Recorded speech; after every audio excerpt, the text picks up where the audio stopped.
Bueno, primero que nada no lo noté porque no estoy muy acostumbrada, pero no tengo ningún conflicto de interés.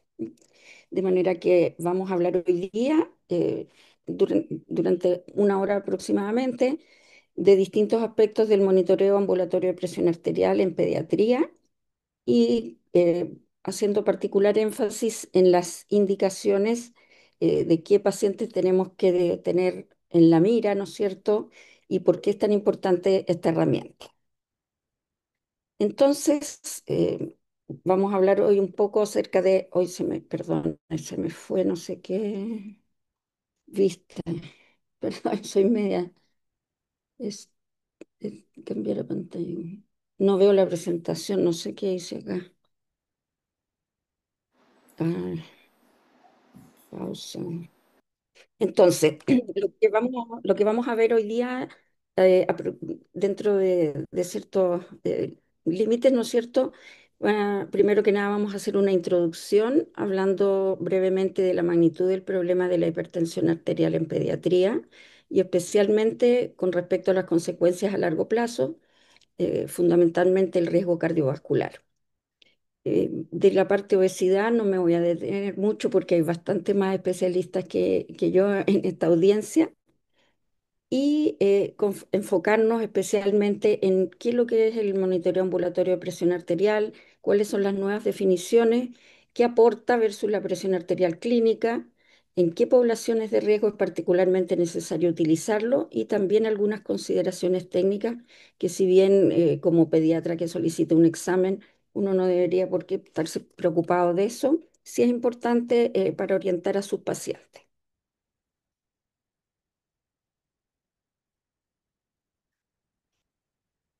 Me sale ahí, ahí sí. Entonces, vamos a partir con la introducción en que se ve un niño sonriente y feliz portando su equipo de presión arterial. Parece que no le molestará y que va a ser un día completamente normal. Entonces, todos sabemos que la hipertensión arterial en niños y adolescentes es un problema que va creciendo en forma relevante y es un problema de salud pública importantísimo a nivel global. Y la verdad es que la prevalencia de la hipertensión arterial es difícil de establecer porque inicialmente fue definida en términos estadísticos. ¿M? Y si uno la define en términos estadísticos, en cuanto a desviación estándar, uno sabe perfectamente cuál es el porcentaje de hipertensión que va a tener, que es el que se sale de los percentiles, ¿no es cierto? Pero es importante estar al día en cuanto a las actualizaciones de los valores de referencia, ¿ya? Han cambiado algunas cosas y uno a veces se queda en lo que conoció algunos años atrás. Y la dificultad en el diagnóstico tiene que ver con la gran relevancia de la presión arterial en cuanto a sus cambios con respecto a la edad y al crecimiento. Sabemos que en los niños la presión arterial normal se define en relación a sexo, edad y talla. Como decía recién, es importante unificar los criterios y los métodos diagnósticos. Y como vamos a repetir, ¿no es cierto? La hipertensión es mucho más prevalente en pacientes con sobrepeso y obesidad y en algunos grupos de riesgo que vamos a mencionar después. Entonces, la definición, esto es súper breve, no voy a inventar la rueda y probablemente todos lo sepan, ¿no es cierto? Pero solo para recordar que la definición actual de hipertensión se basa en los criterios que se publicaron en el año 2017 por el grupo de trabajo del doctor Flynn, ¿no es cierto? Y tenemos los criterios de normalidad, presión arterial elevada y después pues, hipertensión estadio 1, estadio 2. A diferencia de la clasificación anterior en que había la prehipertensión, que en el fondo la prehipertensión corresponde a lo que hoy se llama presión arterial elevada, pero no alcanza a estar dentro de la categoría hipertensión. La otra diferencia que se hizo es que a los niños sobre 13 años se les puso un valor estándar que ya no depende de talla ni de sexo. Y aquí pueden haber algunas preguntas, puesto que si uno sigue usando los percentiles, de pronto se va a encontrar que los valores según percentiles son mucho más altos. Por ejemplo, invento un niño de 14 años que mide 1,80 m, ¿ya? Y si uno va, porque todavía existen esas tablas de percentiles para niños mayores de 13 años, y se encuentra con que el percentil 90 de presión arterial de ese niño es 145, ¿ya? De sistólica.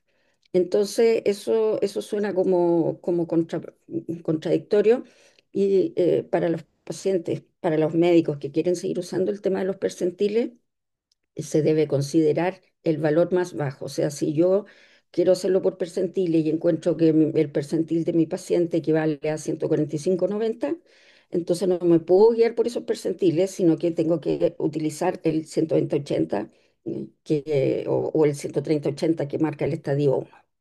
¿Ya? A veces uno quiere chequear por percentiles, por ejemplo, si tiene un niño con una talla muy bajita. Si tenemos un niño tal vez de unos 16, 17 años con una talla baja patológica, lo chequeo por percentiles y a lo mejor sí, ahí tengo un percentil 95 de 120/65, entonces ahí sí me quedo con el percentil menor. No, no sé si se entiende. Bueno, este es un estudio reciente acerca de la prevalencia global de hipertensión en niños y adolescentes, en que se realiza un metaanálisis y una revisión de una cohorte muy grande de niños y niñas, como ven ahí, de más de 400.000 pacientes, todos menores de 19 años y de 21 países. Por lo tanto, es bastante representativo a nivel global.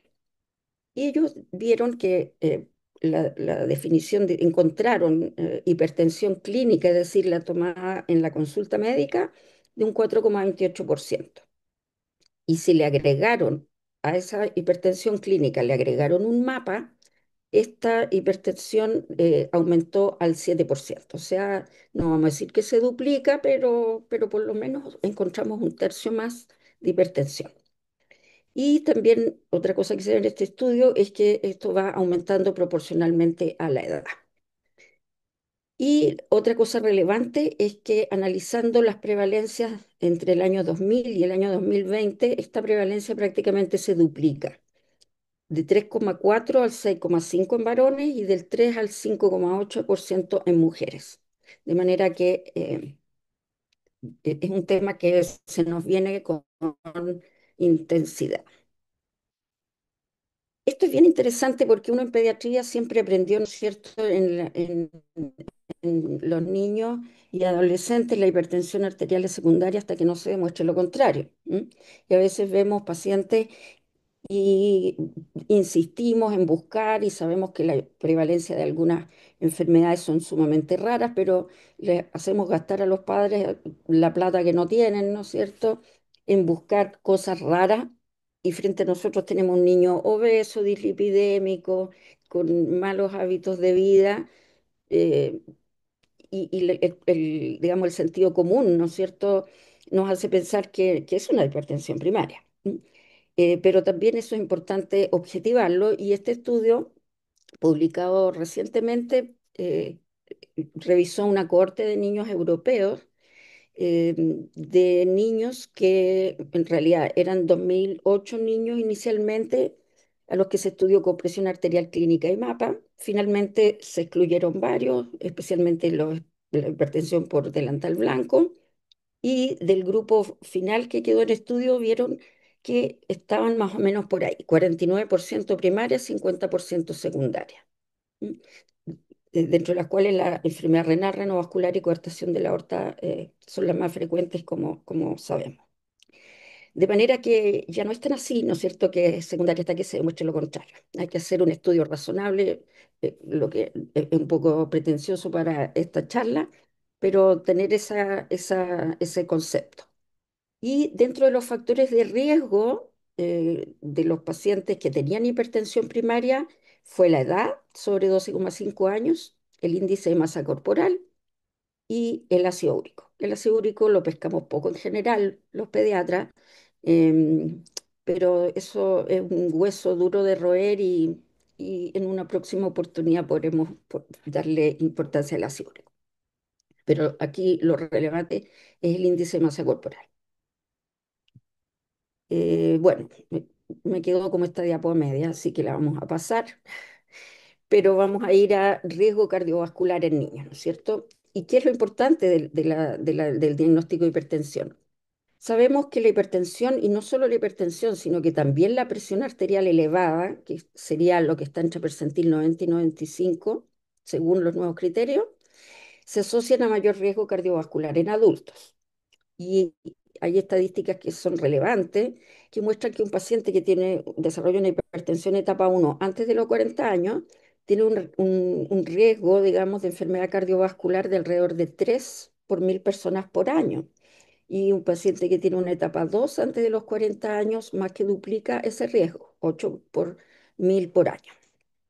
Y más relevante todavía es esta última estadística que dice que en los adultos la prevalencia de enfermedad cardiovascular es de 49% en hipertensos y de 9,3% en normotensos. Es decir, la diferencia en entre hipertenso y normotenso en términos de enfermedad cardiovascular es tremendamente importante.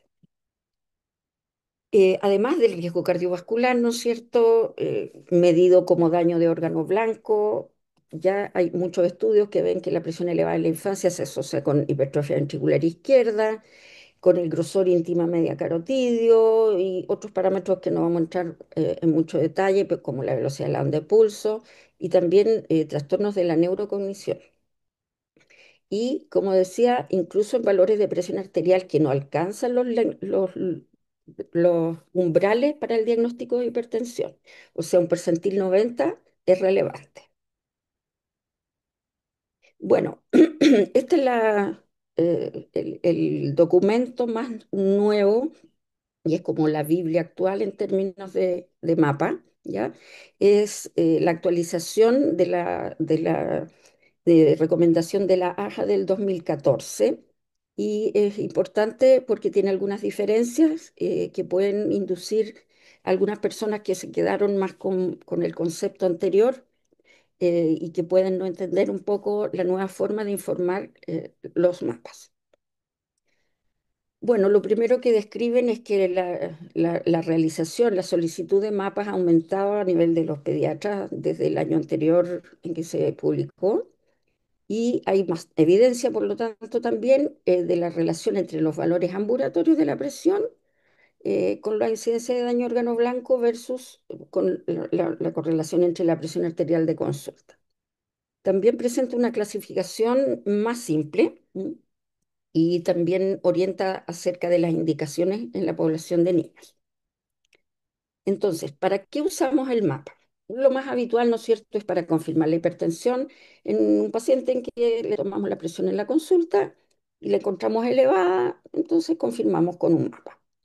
Y con el mapa encontramos no solamente presiones altas o no, sino que se describen como distintos fenotipos de hallazgos en el mapa, que vamos a revisarlo un poquito.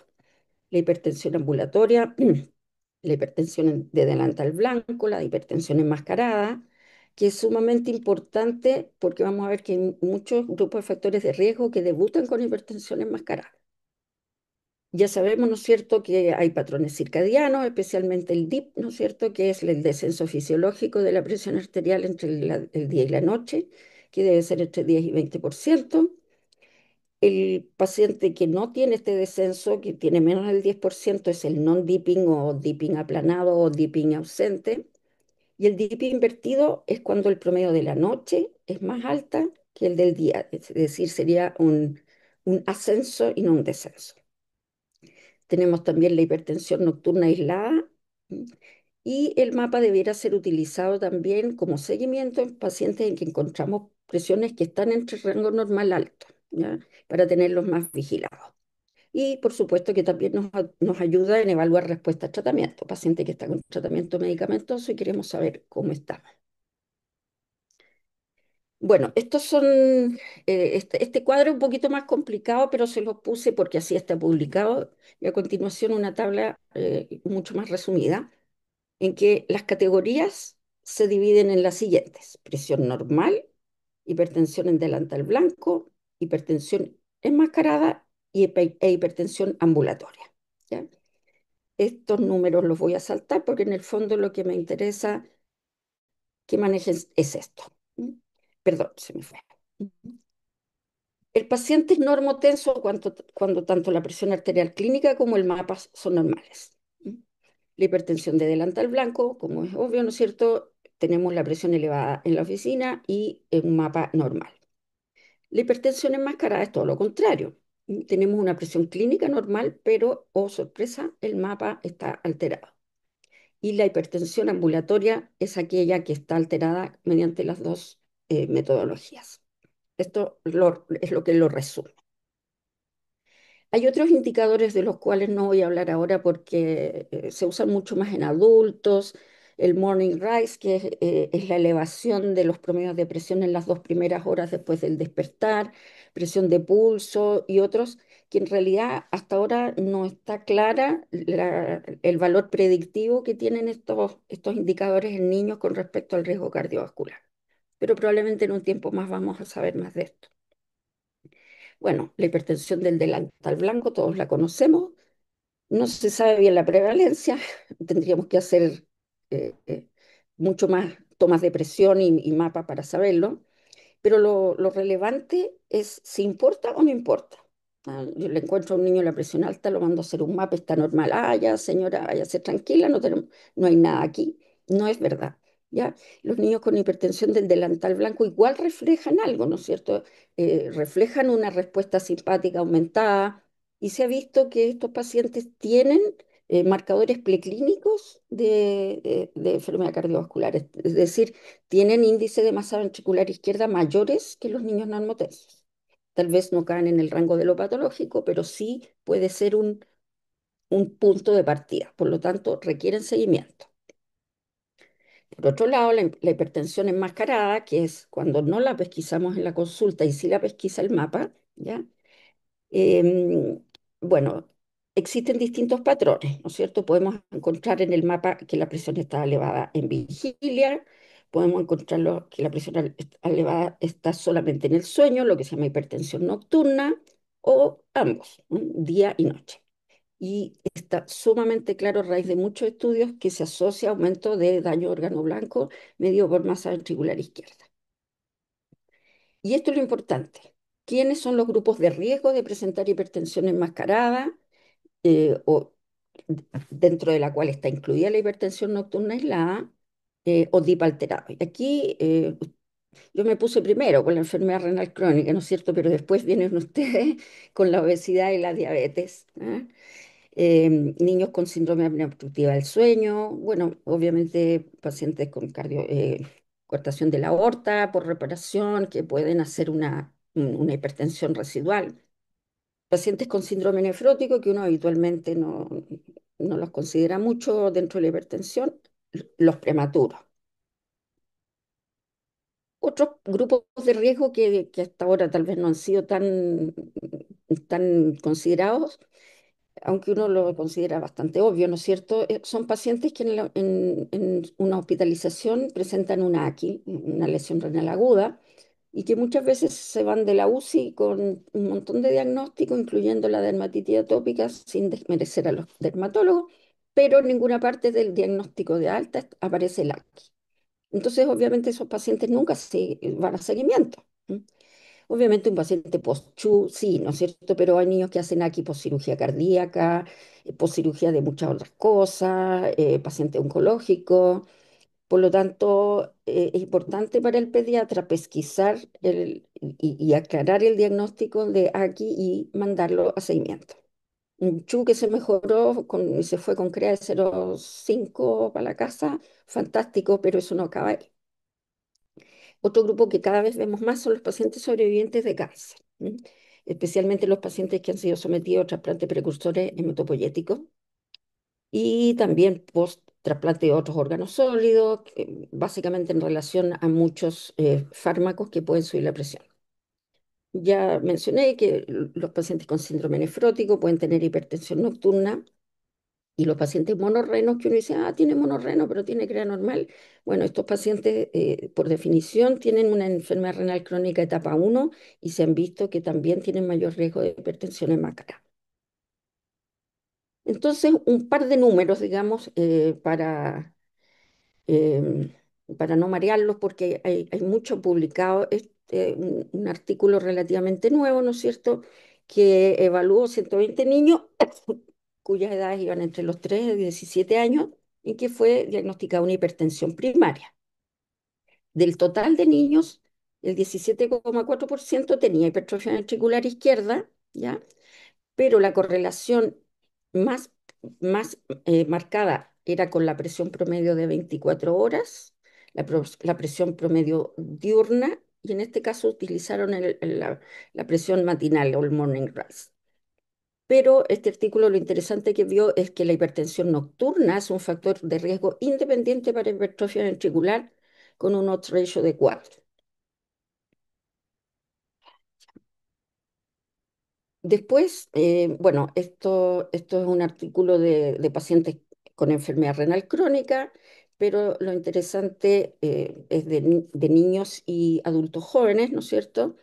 En que era un grupo grande de niños, de 1.140 con una media de 13 años más o menos, que tenían enfermedad renal crónica etapa 2 incluso. O sea, uno puede considerar que hay muchos niños que andan con un clearance de 70 por ahí, nadie los considera muy enfermos, ¿ya? Pero en ellos se vio un 27% de hipertensión enmascarada, y de estos, los que tenían hipertensión enmascarada, el 23% tenía hipertrofia ventricular y solo un 6% hipertensión de decantal blanco. Y el subgrupo de trasplante renal, como uno pensaría, ¿no es cierto?, tiene un riesgo, a pesar de que uno los está controlando dirigidamente, tienen casi un tercio de hipertensión enmascarada. Bueno, esto es también en pacientes con enfermedad renal crónica, es un estudio más pequeñito de 68 pacientes, es bastante reciente, en niños que estaban en etapa 3 a 5, 5 a 18 años, y también se relacionó la hipertrofia ventricular, medida como índice de masa ventricular, presión clínica versus mapa.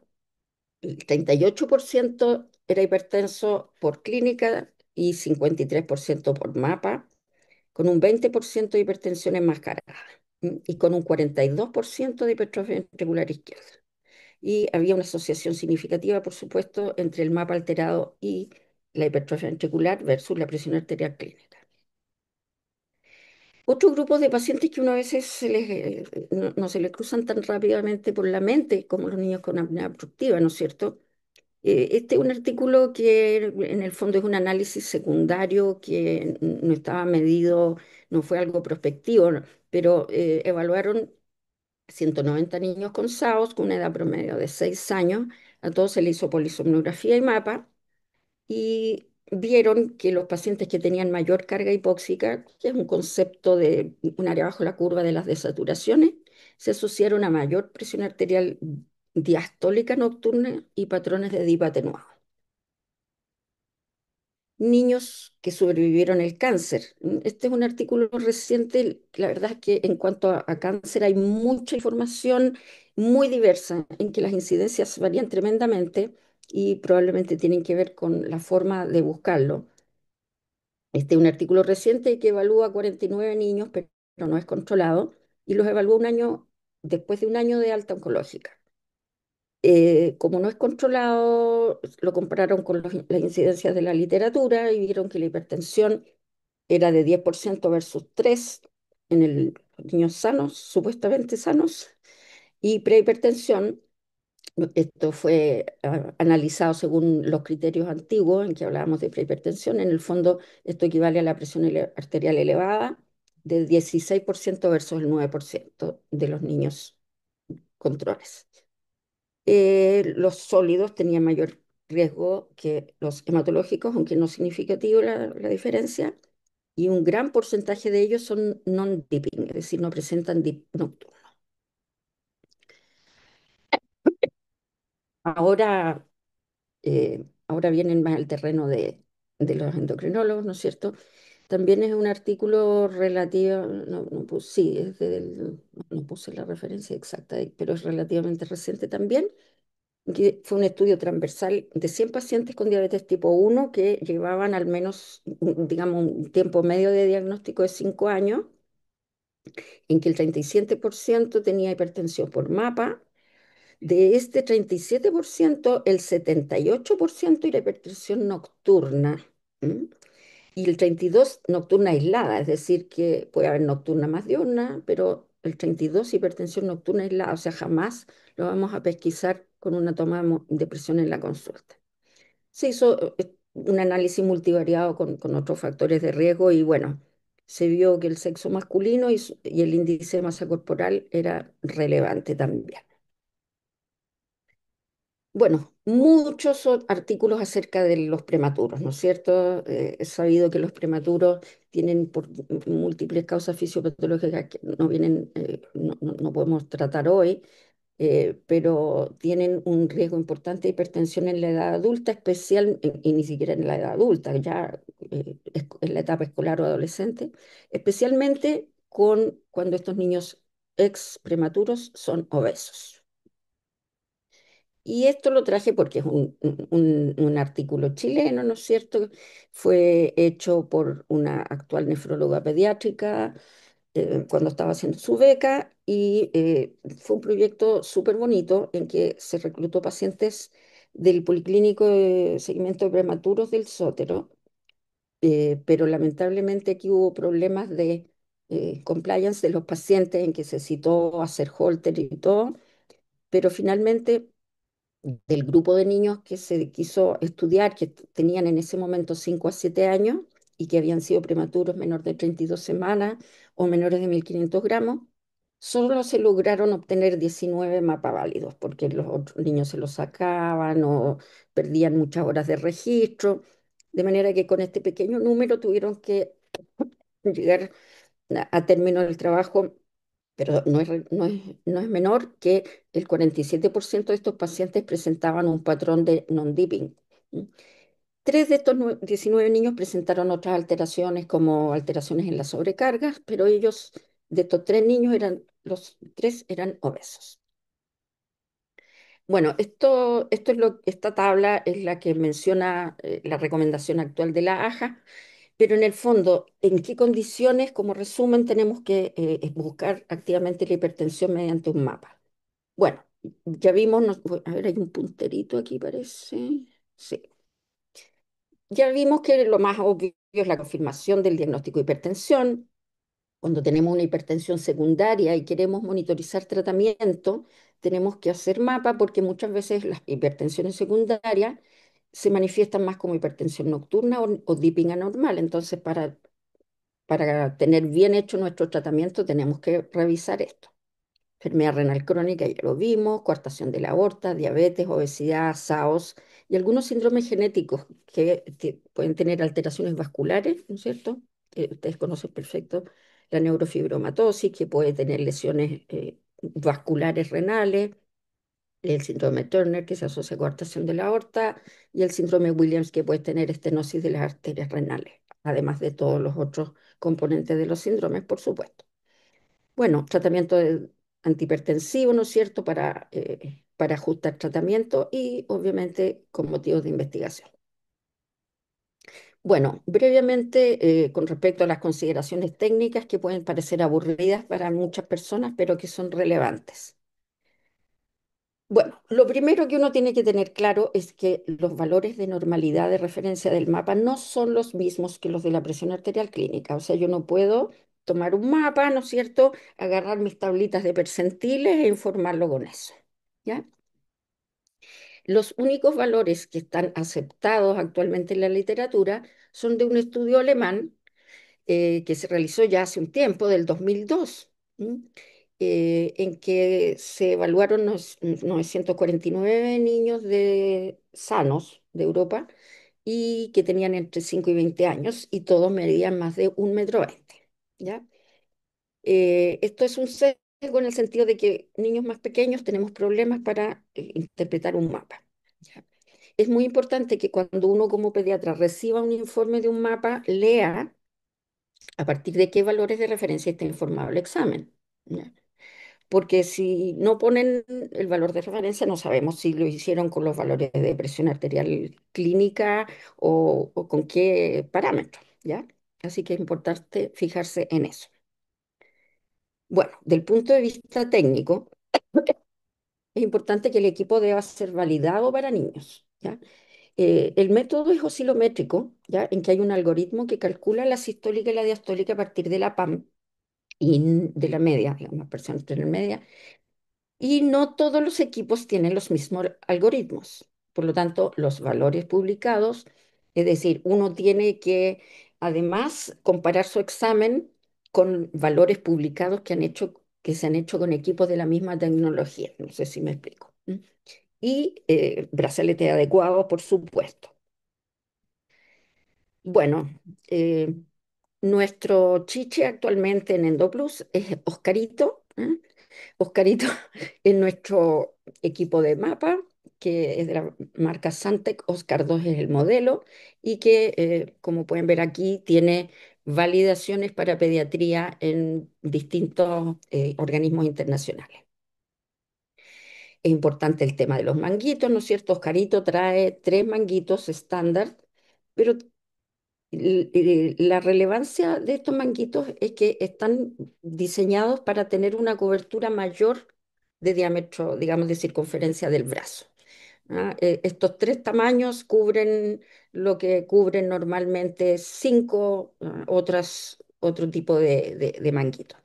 Obviamente, si tenemos edades extremas y tamaños extremos, tenemos también manguitos desechables de un solo uso, que también son compatibles con el equipo, pero probablemente por la condición de que no podemos tener valor de referencia para menos de 1,20 m, niños más pequeños no vamos o sea, no vamos a poder hacer. Entonces, la instalación del equipo, primero que nada, no es llegar y ponerse la maquinita, sino que la persona que instala el equipo tiene que hacer un trabajo no menor en ese momento. Primero, importantísimo, preguntar por contraindicaciones, alergia al látex. ¿No? Uno no lo piensa, pero la vejiga del manguito está hecha de látex. Coagulopatías significativas que pueden condicionar hematomas, por ejemplo, por las compresiones, ¿ya? Arritmias relevantes, ¿ya? Que también puedan desencadenarse por el estímulo, y también niños con una enuresis significativa que tengan riesgo de mojar el equipo. Entonces, al instalarlo debemos considerar peso, o sea, consignar peso, talla, circunferencia braquial, elegir el manguito de acuerdo a esto, y tratar de instalarlo en el brazo no dominante, ¿ya? Salvo excepciones, ¿no es cierto? Si el paciente tiene una fístula en el brazo, no podemos, o cuando hay una lesión cutánea extensa, una quemadura, por ejemplo, o cuando es cortisona aórtica reparada, debemos instalarlo sí o sí en el brazo derecho. Entonces, elegimos nuestro manguito y tenemos que primero realizar 3 tomas de presión arterial clínica en cada brazo. Esto parece una lata, pero es importante promediar las 2 últimas tomas, y si la diferencia entre ambos brazos es mayor de 5 milímetros, debemos instalarlo en el brazo con lectura más alta. Luego, simultáneamente, tomamos en ese mismo brazo 3 tomas con el equipo de mapa, ¿ya? Y vemos si concuerdan, si las tomas con el equipo oscilométrico de oficina o el mapa concuerdan. Y concuerdan es que no tienen diferencia mayor a 5 milímetros. ¿Y qué pasa si hay diferencia mayor? Es que o están malas las pilas, o el equipo está descalibrado, el manguito está mal puesto. Entonces, en este momento uno tiene que programar digamos, en el computador, programamos el equipo y le pedimos qué queremos que haga tomas de día cada 15 minutos, de noche cada 30, que descarte automáticamente valores extremos que uno en general va a asumir que son artefactos, ¿no es cierto? Y bueno, luego vamos a ver que de acuerdo al registro que traigan los padres hay algunos valores que podemos eliminar nosotros manualmente al momento de la interpretación.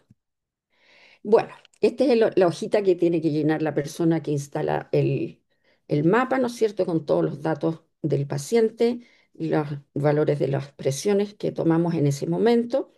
Y uno puede o no agregar los percentiles, ¿no? La máquina El software calcula inmediatamente los percentiles para presión ambulatoria de acuerdo a los datos del paciente. Los papás tienen que llevar este registro, que es sumamente importante, ¿m? En que es importante que ellos consideren y registren momentos de, por ejemplo, llanto extremo, irritabilidad, jugando en la plaza, versus viendo tele, o si tomaron algún medicamento, hora de dormirse, hora de despertarse, etcétera, etcétera. Bueno, ahí existe un manual para padres que no lo muestro acá porque tiene varias páginas, pero ellos tienen que leer y firmar, ¿no es cierto?, que están en conocimiento de que no deben mojar el equipo, fundamentalmente es importante. También se recomienda no realizar deportes de contacto, el riesgo de que se rompa, y que el niño debe mantener el brazo quieto durante la toma en lo posible. Ahora, ¿cuándo consideramos que un estudio es técnicamente adecuado? Cuando efectivamente se registró durante 24 horas y no cuando el paciente se lo sacó a las 10 horas porque se aburrió. No, no sirve interpretar esas 10 horas. Tiene que tener más del 70% de las tomas válidas, que en general equivalen a 40 a 50 tomas, depende de los intervalos que uno programó. Tiene que incluir el periodo del sueño y tiene que incluir al menos un registro por hora. Con esto podemos sacar alguna conclusión. Y uno debe informar, además de los valores, las presiones clínicas concomitantes. O sea, si uno no anota en el informe las presiones clínicas concomitantes, no podemos hacer el diagnóstico de estos fenotipos que recomienda la AHA. Debemos anotar los promedios con los valores de referencia para la edad, sexo y talla, tanto de 24 horas, de día y de noche. Debemos informar el DIP, que se calcula, digamos, de esta manera. Y debemos informar el porcentaje de sobrecargas, que son el porcentaje de tomas por sobre el punto de corte. Si bien es cierto, ya no se utilizan como criterio para el diagnóstico, sí dan información. Entonces, volvemos a nuestra tablita, ¿no es cierto? Tenemos que catalogar a nuestro paciente en alguno de estos cuatro categorías. Nuevamente, les presento este gráfico en que están los detalles. Y aquí les menciono un informe que a uno lo deja bien satisfecho, ¿no es cierto? Un informe que menciona el número de lecturas, el porcentaje de lecturas adecuadas, especifica que todas las horas tienen al menos un registro. Bueno, este paciente estaba en tratamiento. eh, Menciona el promedio, tanto de 24 de día y de noche, las sobrecargas y pone los límites de presión arterial para el paciente, ¿ya? Entonces, la descripción, ¿no?, dice lo que encontró y la conclusión. Entonces, si bien es cierto, aquí dice hipertensión severa sostenida, esto fue todavía informado con los criterios anteriores en que consideraba la sobrecarga, ¿ya? Pero presión arterial clínica en rasgos de hipertensión, por lo tanto, este paciente es sugerente de hipertensión ambulatoria. ¿M? Y la referencia, ¿no es cierto? Flynn 2022 es la referencia que corresponde. Errores frecuentes. ¿Qué les parece este análisis? ¿Qué dice aquí? Dice mediciones válidas 75, ya, pero no dice el porcentaje de lecturas válidas. No nos dice nada si hubo horas sin ningún registro, si hubo desconexión del equipo. Nos pone unos promedios, ¿no es cierto? Nos pone la sobrecarga, nos pone el DIP nocturno sistólico, pero no nos pone las presiones arteriales clínicas, no nos pone los percentiles de referencia, ¿ya? Y lo informa un cardiólogo de adultos, ¿ya? En un departamento de cardiología de adultos. Otro ejemplo, eh, no dice mayor cosa, ¿no es cierto? Bastante escueto. Dice los promedios, ¿no es cierto? Dice porcentaje de tomas correctas de 100%, pero no sabemos si fueron 4, si fueron 20, si fueron 40. Menciona las sobrecargas, tampoco habla de los percentiles de referencia, tampoco habla de las presiones arteriales clínicas concomitantes. Y aquí tenemos un ejercicio, ¿ya? En que yo voy leyendo, ¿no es cierto?, mi reporte y digo, 64 lecturas válidas, ok, con 40 estamos bien. Lo que son el 80%, ok, más de 70% está bien, al menos un valor por hora, ok.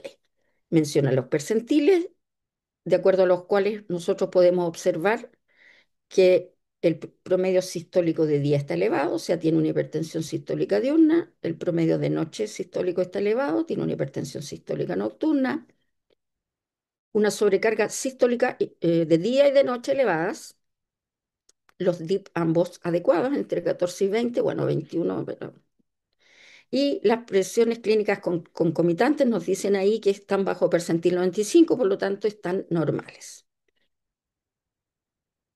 Conclusión, mapa con hipertensión sistólica diurna y nocturna, sobrecargas sistólicas elevadas, ya sabemos que no nos influyen en la clasificación, pero lo ponemos porque puede ser relevante para el médico, DIP presente y presión arterial clínica normal. ¿Alguien quiere decir cuál es la sugerencia del mapa? ¿Qué diagnóstico tiene?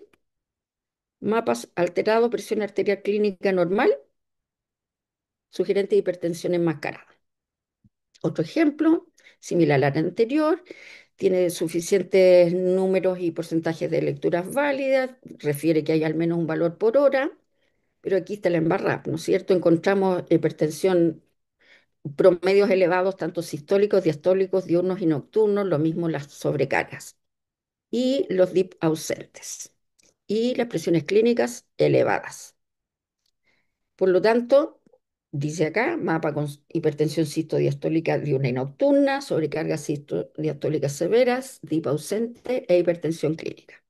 Esto es hipertensión ambulatoria, ¿ya? Que es alterada por mapa y por clínica. Bueno, obviamente ya terminando, sabemos que el examen tiene algunas limitaciones, como la tolerancia del niño al examen, aunque de repente hay algunos adultos que lo toleran peor. La falta de equipos validados para pediatría y profesionales capacitados para realizar e interpretar el examen, el costo, que no es menor, el desconocimiento de algunos profesionales de las clasificaciones actualizadas, la falta de valores de referencia para niños más pequeños, ¿no es cierto? También se ha sugerido estratificar los valores de referencia por etnia y no tenemos esos datos tampoco. Y todavía nos falta, como les decía, información acerca de la relación de los otros parámetros, presión de pulso, rigidez arterial, etcétera, etcétera, con el riesgo cardiovascular en los niños, lo que sí está demostrado en adultos.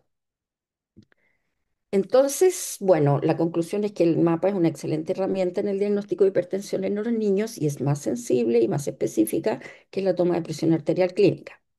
Los pediatras debemos conocer qué grupo de riesgo de pacientes se benefician de la realización de este examen para un diagnóstico precoz de hipertensión arterial y una prevención de daño a órgano blanco. Y es fundamental enfatizar la importancia a la familia. Uno sabe que de repente en el boliche de la esquina lo hacen más barato y qué sé yo, y FONASA, ni el nivel uno, pero si nos entregan un informe escueto como el que les mostré anteriormente, no nos va a servir y al final lo barato sale caro y van a tener que referirlo a un centro donde se haga correctamente. Y si mapas, tenemos la prestación actualmente en EndoPlus, mapa para niños, niñas y adolescentes. Eso es todo. Muchas gracias, Andrea. Entonces abrimos la presentación a discusión o preguntas. Si quieren pueden hacer preguntas en el chat y las leemos, o si no las hacen, van levantando la mano y vamos dando la palabra.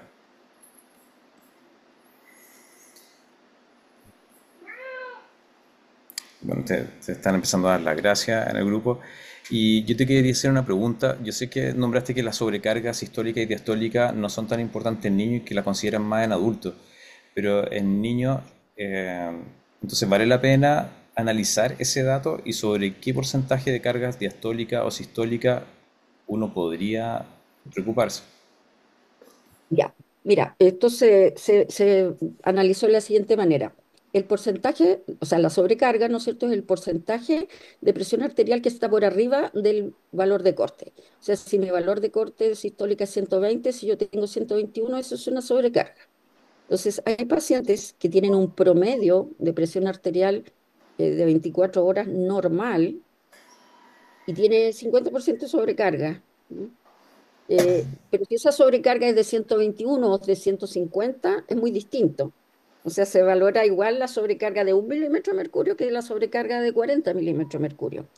Entonces, en los promedios está mucho más reflejado los valores absolutos de presión arterial, que no solo el valor, digamos, porque si uno dijera sobrecarga leve 2 milímetros de mercurio, sobrecarga severa 8 milímetros, no sé, pero no, aquí sobrecarga es solo el valor que se sale de la norma.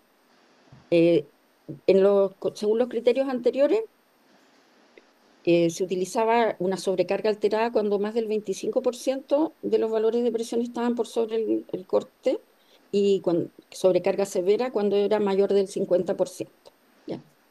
Uno actualmente no lo utiliza por la razón que les decía, que puede ser tan poco esa sobrecarga en términos absolutos, que es más importante el promedio, pero uno las describe porque al tratante le pueden servir, es decir, como en el segundo caso que vimos que la paciente tenía una hipertensión ambulatoria persistentemente elevada y además el 100% de sobrecarga, ¿no? Eh, si bien no cae en otra categoría diagnóstica, ¿no? Pero sí da información al tratante. Anteriormente, cuando las sobrecargas eran mayores al 50%, se catalogaba como hipertensión sostenida severa. Ya ese concepto ya no se utiliza. Muchas gracias. Nancy tiene levantada la mano.